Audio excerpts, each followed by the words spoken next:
తర్బూజకాయపై అమ్మవారి అద్భుత చిత్రం బోనాల పండుగ వేళ భక్తితో చిత్రించిన రామకోటి రామరాజు ఆషాఢమాసం చివరి ఆదివారం సందర్భంగా తర్బూజకాయపై ఓవైపు బోనం మరోవైపు అమ్మవారి అద్భుత చిత్రాన్ని చిత్రించారు గజ్వేల్ పట్టణానికి చెందిన రామకోటి రామరాజు.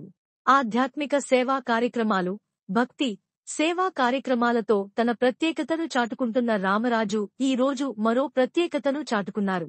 తన కళా నైపుణ్యాన్ని ఉపయోగించి తర్బూజకాయపై ఆషాఢమాసం బోనాల విశేషతలను తెలియజేసే విధంగా త్రిశక్తి స్వరూపిణి అయిన అమ్మవారి చిత్రాన్ని, బోనంను చిత్రించి తన భక్తిని చాటుకున్నారు.